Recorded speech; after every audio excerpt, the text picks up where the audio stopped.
Good morning, everybody. Welcome to the Morning Devo with Bo-O. It is 9:34 a.m., March 22nd. You can go to the archives of these devotions at my YouTube channel, at Bo Willett. Just go to YouTube and type in Bo Willett in the search bar, and you can get all these devotions. Man, it's just me, a secular progressive dude who grew up very much around a lot of Marxist ideas. And lo and behold, I just read the Bible. And just through reading the Bible certainly can change your life. And maybe even change your eternal life. But a lot of people just don't read the Bible. If they do, they just read a little part of it, like a little section, and then they think they got it. You know, maybe just read the whole thing. And that's what I do on the devotions. I'm in the book of Isaiah right now. So I'm in the middle of the Old Testament, actually past the middle portion of the Old Testament. And I've already done the New Testament, so I'm ripping through the Old. And hopefully you can join me, and maybe you'll relate to me a little bit as I just break down some of these chapters, as I just read through them. And that's the big thing I always like to stress to people, is just read through it. Think about it. Just read through it. It makes sense. By the way, in the book of Isaiah, God has just spoken through Isaiah to the nation of Israel, saying why things were written down. Have you ever had that question? Why did God put it in a book? Why didn't he just write it in the sky? And it's interesting. The answer from Yahweh to that question is because God establishes a record of evidence of his deity, of his reality. It's interesting. If he just did something in the sky at one point, obviously we know what would happen, right? We would just be like, oh yeah, that's what God did. And then later on down the road, no one would know that. And we'd need something every day, because we would fall into disbelief every day, because that's just how we are. We tend to not believe even if it's in front of us, right? Jesus said, blessed are those who have not seen yet believe, right? We tend to be people. Jesus looked at people that were looking at him and seeing what he was doing, and yet he said they were blind. Even though they saw, they could not see. They were blind. There's a condition in humanity to where we can actually see even the miraculous, yet still not see. Isn't that weird? We can hear the miraculous and truth, but still not listen. So God establishes the word, written word, to establish evidence. So when you have your day with Yahweh and the court is opened, right, and you can come in before God and tell him what you really think, that's what I used to say, well, you'll have your time. But he'll have his evidence. So you better get yours ready, right? Okay, he's the news network that no one really wants to listen to in Israel. Everybody's been listening to these talking heads that are just spitting out junk. And the people tend to listen to all that junk over and over and over. Does that sound familiar, by the way, to our day? It's interesting how things don't change. So Isaiah is talking about this special time where Yahweh will come to the earth and teach and be in Jerusalem, and obviously he's going to have a body.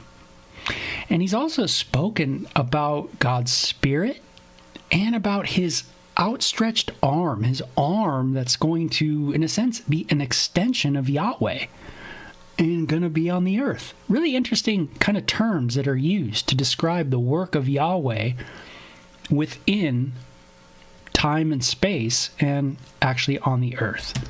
So pretty cool. Okay, so in chapter 42, it says, "Behold my servant," this interesting person, the servant, this person that we've been expecting, by the way, throughout the whole Bible since page 3, right? This Messiah. "My servant whom I uphold, my chosen one, in whom my soul is well pleased." So Yahweh's well pleased in this servant. "I have put my spirit upon him," so he's got the spirit of Yahweh upon him, "and he will bring forth justice to the nations. He will not cry out or raise his voice." He's not going to be some crazy dude, all loud and, that kind of thing. "Nor will he make his voice heard in the street." He's kind of going to be just maybe flying under the radar, maybe meek, maybe kind of mild. It says, "A crushed reed he will not break." He's not going to be ruthless to things that are weak, right? "And a faintly burning wick he will not extinguish." He's not going to snuff out something that's, again, weak and fragile. It says, "He will bring forth justice and truth. He will not be faint or crushed until he establishes justice on the earth." It says, "And the coastlands will wait expectantly for his law." So everybody, even the coastlands, right, are going to be waiting for him, waiting for his justice. The world is wanting justice. Do I want justice? Am I looking for justice? Where does justice play in my life? Do I desire justice? Do I seek it? Does that bother me when justice isn't being had on the planet? Or do I just not care? Or do I care to be unjust? Do I want those that are criminal to be free and those that are free to be deemed as criminals? How am I viewing things? I think growing up in my punk, rock, metal scene, even rave scene, I think there was a lot of injustice. And I think I tended to like a lot of injustice. Unless it happened to what? Me. That's the contradiction, right, of us. Yeah, we're cool with it until it happens to you, right? So this Messiah is going to bring forth justice. We know Yahweh is going to be on the planet teaching. We've already got that from the book of Isaiah. And it's interesting. God talks about his arm going out to the earth and being an extension of him. And now we have this servant who is the servant of Yahweh, the spirit of Yahweh on him. And he's meek and mild, seems cool, and he'll establish justice, right? And it says, thus says the God Yahweh, who created the heavens and stretched them out, who spread out the earth and its offspring. We've heard that before, right? He spreads out the skies. And it says, who gives breath to the people on it and spirit to those who walk in it. I am Yahweh. I have called you in righteousness. I will also take hold of you by the hand and guard you. And I will give you as a covenant to the people, as light to the nations, to open blind eyes.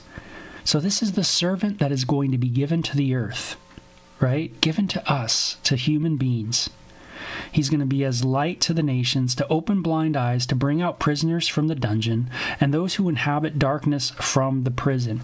He's to get you out of prison, get you out of darkness, right? Open up your eyes.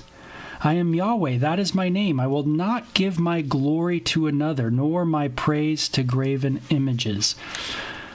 Yahweh is going to make it so when he comes to the planet, we are clear. We have a clear understanding of him so that we don't fall into idolatry. Jesus, when he came on the scene, said he came to reveal the Father. That he who has seen him has seen Yahweh. Pretty radical. He claimed to be Yahweh teaching in the temple. He claimed to be Yahweh, the one who John the Baptist was preparing the way for Yahweh. And the reason God does this, comes to the earth, is, well, there's many reasons, but here in Isaiah, in this specific area right here, is so that we have a clear understanding of who God is and what God is like, so that we don't go into idolatry, which is so prevalent in us. So Jesus coming to the earth, Yahweh, is actually mercy on us. It's giving us clarity into a world of darkness, right? This is what I think God's like. This is what I think God. How many of us think of what, like, have ideas of what God is like? So many of us. But what does Jesus tell us about God? That's what he's come to do. That's what Isaiah is saying, is that the servant of the Lord is going to come to open up our eyes to Yahweh. So it really doesn't matter what Bo thinks about God. It really is about what Jesus thinks about God. That's what matters. And this is how Jesus taught, with that kind of authority. Meaning he didn't care what other rabbis said or in the past or anything. He said, you have to listen, come to me, my words. My words are truth, right? I mean, that's a pretty radical statement. Jesus is saying, come to me. I am the way, the truth, and the life. No one comes to the Father yet through me. Yeah, he is the revealer of the everlasting God, Yahweh, the creator of heavens and earth. Yeah, there's one way, because there's only one truth, right? There's only one truth of who God is and what God is like. Yeah, it's not every God's the same. No. Jesus has come to reveal the true nature of God. That's one of the reasons why he came. So it says, behold, the former things have come to pass. Now I declare new things. I'm going to declare the things I already wrote about came to pass. That's evidence in the court of law. You can look at that evidence. And then I'm going to tell you new things that are going to happen as well. The servant of the Lord's going to come on the planet. It's going to be Yahweh in the flesh. So sing to Yahweh a new song. Sing and praise from the ends of the earth. Meaning be stoked. When you're stoked, you sing some songs. You who go down to the sea, as well as all of its fullness, you coastlands and all those who inhabit them, those people on the beach. Let the wilderness and its cities lift up their voices, meaning those that are up in Big Bear skiing and those that are down in South Central, right? Everybody, lift up your voices. So you got the beach dudes surfing, you got the skiers up in San Bernardino Mountains, and you got those in downtown LA that are all praising God. And it says the villagers where Kedar inhabits, those that are a little out in the outskirts, let the inhabitants of Selah sing aloud, and let them shout for joy from the tops of the mountains, those mountain dwellers.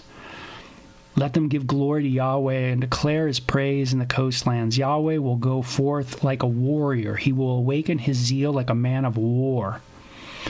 He will awaken his zeal like a man of war, and he will make a loud shout. Indeed, he will raise a war cry. He will prevail against his enemies. Who will? Yahweh will. Yahweh will. It's interesting. The servant of Yahweh, it's all the work of Yahweh.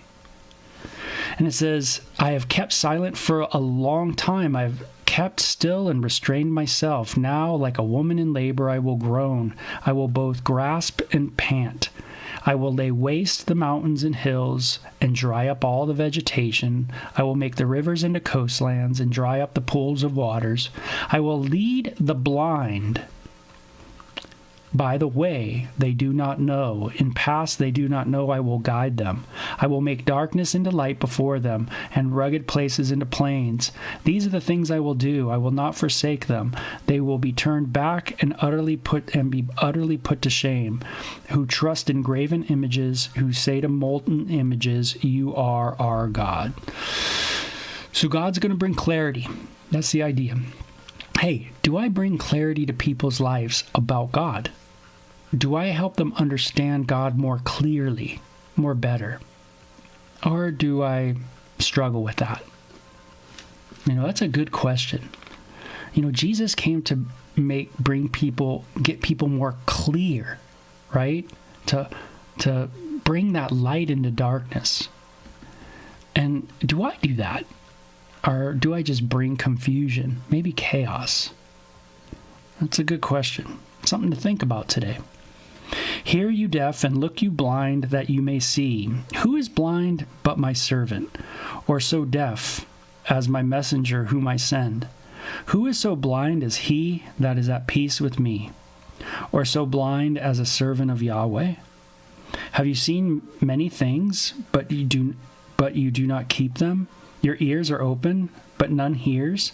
Yahweh was pleased for his righteousness' sake that he make the law great and majestic. But this is a people plundered and pillaged as spoil. All of them are trapped in caves or are hidden away in prisons. They have become a plunder with none to deliver them, and a spoil with none to say, have them return. Who among you will give ear to this? Who will give heed and hear hereafter? Who gave Jacob up for spoil and Israel to plunders?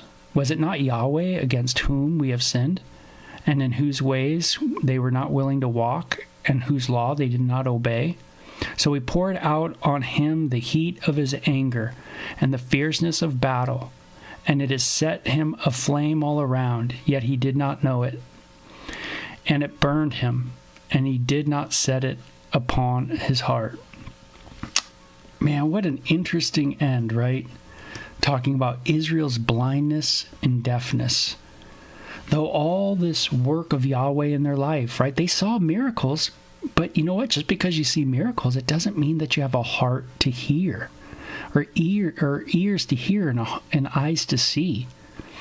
So sometimes when I used back in the day when I would say, if God just showed himself or did this, then I would believe.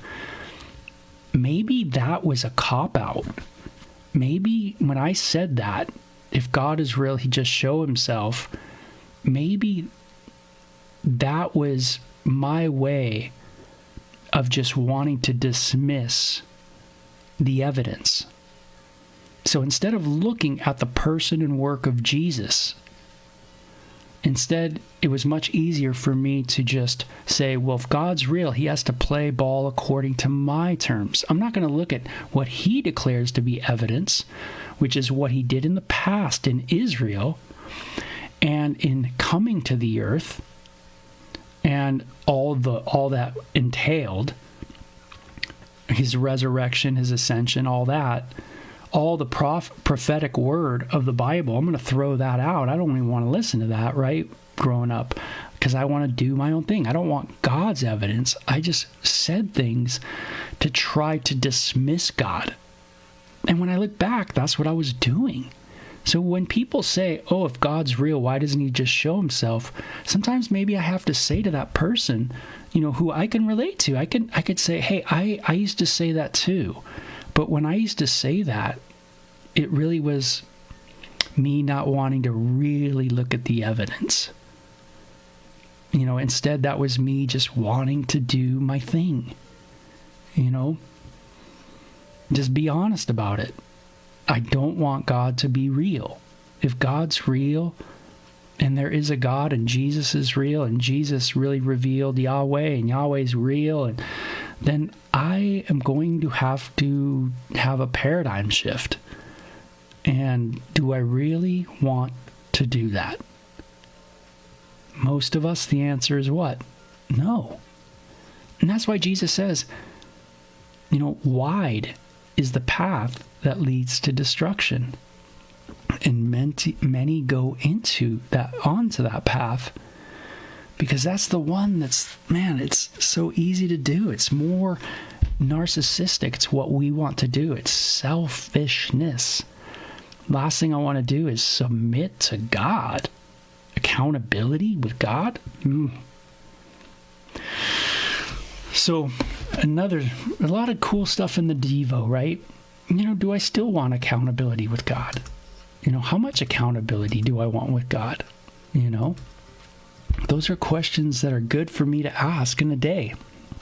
Am I willing to come underneath God? Do I see that God has given evidence? Am I willing to look at that evidence? What he's done in moments of history, the prophetic word, the revealing of the servant of Yahweh, right? Jesus, the servant of Yahweh, the Spirit of Yahweh is upon him. Do I understand that Jesus is a large part of the evidence of Yahweh? So if someone says there is no God, then you're going to have to dismiss Israel and their history, and you're going to have to dismiss a person from Judah, Jesus, right? You're going to have to look away from that. And that's kind of what we do, So anyway, when we're sharing the gospel, we're actually bringing people to understand that evidence. And that the greatest evidence is Jesus. And that's what we're doing, is presenting the evidence for the Creator. And that evidence is most strongly seen in his Son. So, man, a very cool study, chapter 42. And I love it. Again, it's this idea of Yahweh coming to the earth as a servant, right? Being gentle too. Man, am I gentle with people? How gentle are you with people? How gentle am I with people? Or am I harsh? Do I take people that are weak and do I hurt them? That's a good question, right? And those are powerful ideas, So, things to think about in a Devo for sure. So, you guys have a great day. What a fun day. Patty, you made it. You were a little late, but hey, you made it. And Paula, thank you so much for joining. For the rest of you that catch this later on, you guys have a great day, okay? It's great being able to go through the Word with you. Bye-bye.